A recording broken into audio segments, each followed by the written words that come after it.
All right, let's jump right into this explainer. Today, we're tracing a truly fascinating chain reaction across the globe. You know, we so often think of world events as isolated incidents, just happening in their own distinct little corners of the map.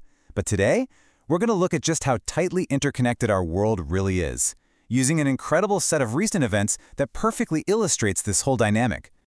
This whole situation brilliantly illustrates the domino effect of modern geopolitics.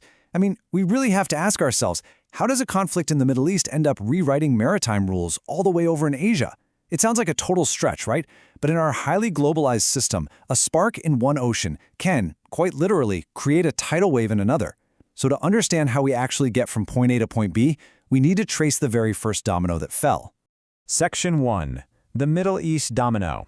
How a distant conflict sparked a local crisis. Let's get into it.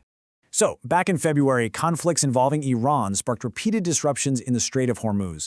And if you follow this stuff, you know that is an absolutely vital maritime corridor. Almost immediately, these disruptions pushed global oil prices above $100 a barrel for an extended period. Now, when energy prices stay that high, it acts as a massive shock to the system, hitting import-reliant nations incredibly hard. Suddenly, this wasn't just some distant geopolitical dispute anymore, it was an active threat to the daily survival of nations that depend entirely on that specific shipping lane just to keep their lights on and their vehicles running. Section 2. A national energy emergency. The Philippines feels the heat. The situation got so incredibly dire that President Ferdinand Marcos Jr. actually bypassed Congress to declare a state of national energy emergency through an executive order. He cited an imminent danger to the country's supply. And why? Well, wrap your head around this staggering number. 98%. That is how much of the Philippines' oil supply comes straight through the Persian Gulf. Think about that. When you're 98% reliant on a single, disrupted choke point, a macro crisis on the exact opposite side of the world becomes a devastating micro crisis in your own backyard, practically overnight. The impacts on the ground were just incredibly severe. Prices for everyday essentials like diesel, petrol, and even rice, which remember has to be physically transported across the country, more than doubled. It got so bad the government had to roll out some really drastic daily measures. We're talking instituting a 4-day working week just to cut down on commutes, seizing control of food distribution, handing out cash, and get this, in a truly stunning move, they even ordered government employees to use the stairs instead of elevators just to save power. Absolutely wild. This actually made the Philippines the very first country in the world to declare a formal emergency over these specific Middle East oil disruptions. And despite all those government subsidies, everyday citizens were hit extremely hard. Take Manila, for example. An estimated 9 million people there rely on those colorful open-air buses and jeepneys every single day. Drivers of those buses reported that the government subsidies weren't even enough to cover their rent. That really highlights just how deeply this international maritime crisis cut into the livelihoods of everyday hardworking people. Moving on to Section 3, ASEAN's energy stress test, a regional wake-up call.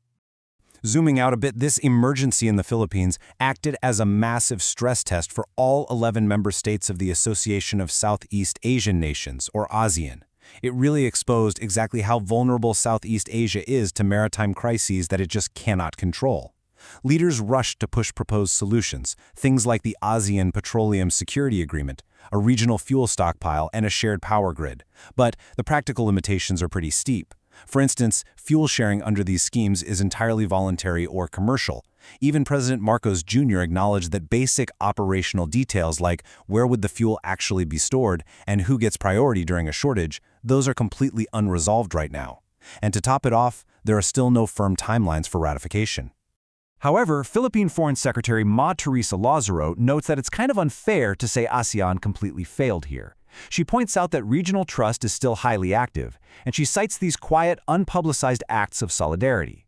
For instance, back in March of 2024, a Republic of Singapore Air Force flight that happened to have some spare seats went ahead and evacuated stranded Filipinos from the Middle East right alongside their own citizens. So the camaraderie is definitely there, even if the formal policy frameworks are currently lagging behind. All right, Section 4, Rushing the Maritime Code, Accelerating Diplomatic Solutions. This shared regional vulnerability, this stark realization that an outside choke point could just completely cripple them, has become a massive catalyst. Manila is serving as the 2026 ASEAN chair, and they're using this momentum to aggressively push for diplomatic solutions regarding maritime safety and freedom of navigation right in their own waters. Now, the region has been trying to figure this out for a long time. It actually started way back in 2002 with a non-binding declaration. And for over 2 decades, 4 ASEAN nations have been in this incredibly slow grind, negotiating with China. But this sudden energy crisis, it injected some serious fresh urgency, leading to an aggressive target set by the Philippines to conclude a legally binding code by the end of 2026. Because of this, negotiators are now meeting every single month. Foreign Secretary Lazaro beautifully tied it all together when she explicitly connected this accelerated diplomatic push directly to the Strait of Hormuz. She stated, "We don't want to have a situation such as the Strait of Hormuz with those choke points." The region fully realizes it simply cannot afford another maritime disruption. And that makes this potential code of conduct, in her very own words, ASEAN's gift to the world. But, as you can imagine, getting to that gift is proving incredibly tough. There's still some massive, unresolved core issues. I mean, get this. After nearly a decade of specific talks, they still haven't even agreed on the definition of self-restraint. Seriously. They are also still debating if the final agreement will even be legally binding, what its exact geographic scope will be, and how it's actually going to connect back to that old 2002 framework. It is a huge puzzle. Section 5. Diplomacy versus deterrence. Internal tensions and regional balancing. Now, complicating this really ambitious 2026 goal isn't just the negotiation with China itself, it's also a sharp internal balancing act within the Philippine government. On one side of the tightrope, you've got the Department of Foreign Affairs and President Marcos Jr. championing a diplomacy-first approach. They're heavily focused on dialogue and finding practical solutions to basic problems. But on the exact same administration's other side, Defense Secretary Gilberto Teodoro Jr. is leaning hard into what's called combative deterrence. At the recent Shangri-La dialogue, he openly warned that negotiations might actually concede strategic ground and end up giving Beijing an advantage. So we're seeing this incredibly delicate tightrope walk of foreign policy goals versus national security mandates.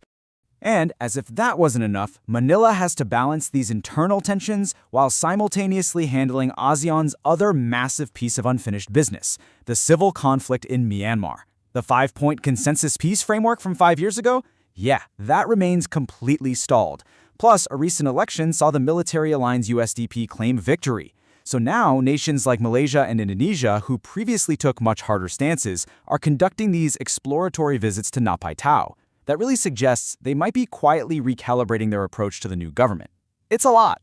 Manila essentially has to manage all of these rapidly shifting regional priorities at exactly the same time.